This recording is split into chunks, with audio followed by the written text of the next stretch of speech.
from KTVU, Fox 2 San Francisco.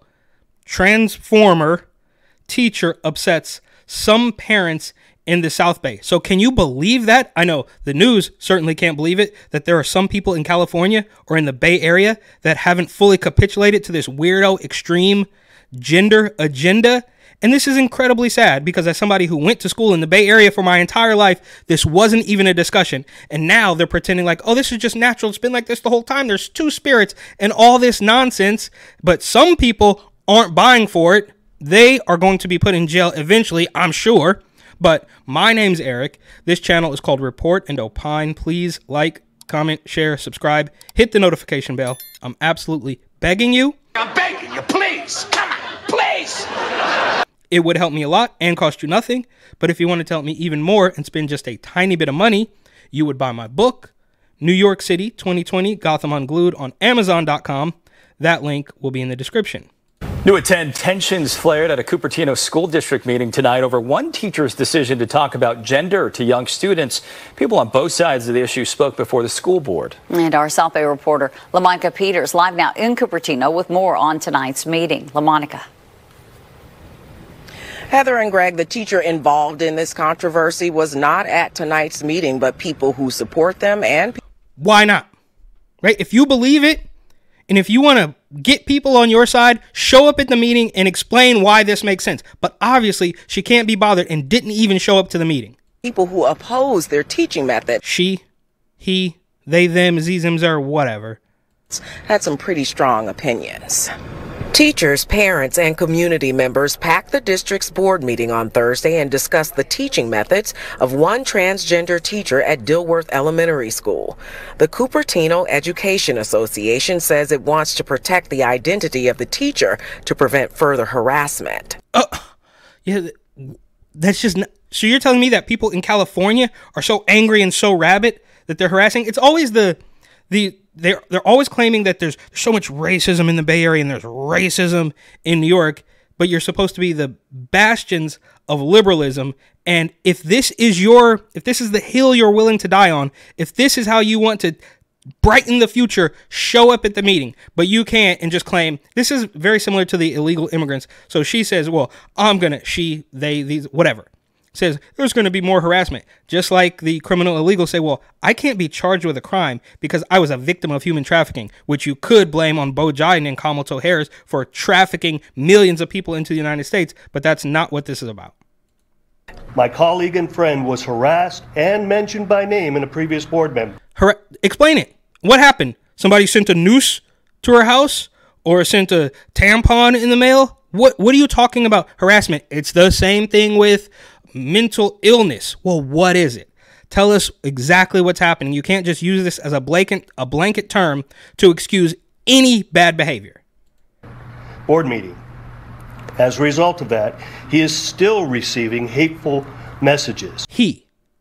So it's a woman who wants to turn into a man, or it's a man who wants to turn into a woman, and this guy can't keep it straight because it's impossible. They literally just love to sow chaos and say that you've done something incorrect for just not understanding their weirdo ideology that changes every 48 hours.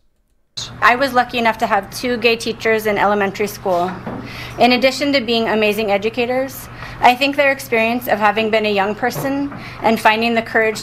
I doubt it. I doubt it. If you were speaking from the heart, you wouldn't need to read off a cell phone. And I get it. You could be a little bit nervous at one of these PTA meetings or something. But if you truly meant this, you could just spit it off the top of your head, not write it down on an iPhone and then read it to the rest of the weirdos at the meeting. To be true to themselves shaped how they showed up for us in the classroom in such a positive way. During the meeting, multiple people claimed the teacher told 4-year-old transitional kindergarten students that it was okay for boys to wear a dress and had inappropriate materials in the classroom. The union says the teacher has not veered away from approved curriculum and is simply being inclusive. Still, some parents voice their opposition. Oh, yeah, the teacher's just being inclusive, but can you believe it? Still some parents don't believe they, them, zems, er. They always do this. They just project something and expect you to blindly obey it, which I guess they're used to at this point. Some of them are still wearing masks. Last month, numerous Dilworth parents expressed concerns about sensitive gender identity topics being addressed in the TK classroom. Gender identity is not a part of the TK curriculum. As parents, we deserve more clarity on how these sensitive topics are being handled in a way that is more suitable to the age of TK kids.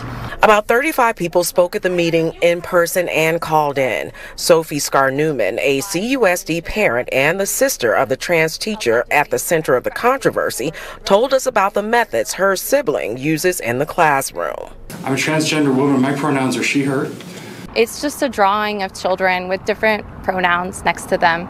That's what the drawing is. People are making so much more out of this than... This is absolutely crazy, right? They're literally in real time in front of your face trying to indoctrinate kids as young as 4 years old. This reminds me of the San Francisco men's choir who joked that they were coming for your children. You think that we'll corrupt your kids if our agenda goes unchecked? Funny, just this once, you're correct. We'll convert your children. So when President Trump says something and he writes it off as a joke, they say he wasn't joking, he was being serious. But when an entire choir says we're coming for your kids, they say, well, that was just a joke. And now they bring on the sister of the transformer teacher to say, well, it was just, it was just a drawing. And perhaps they don't know how evil this is, but maybe they do. Either way is not an excuse. It's absolutely despicable. And you got to get out of California. I mean, if you have, if you're old enough to deal with this and see right through it, fine, no problem. You have make enough money to deal with these political thugs.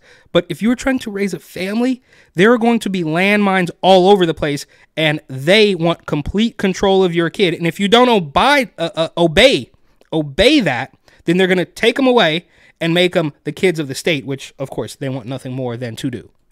It truly is. Both teachers and parents also asked the district to create a clearer policy concerning gender issues in the classroom. The district says that because this issue was not on tonight's agenda, they will not make any decisions about policy.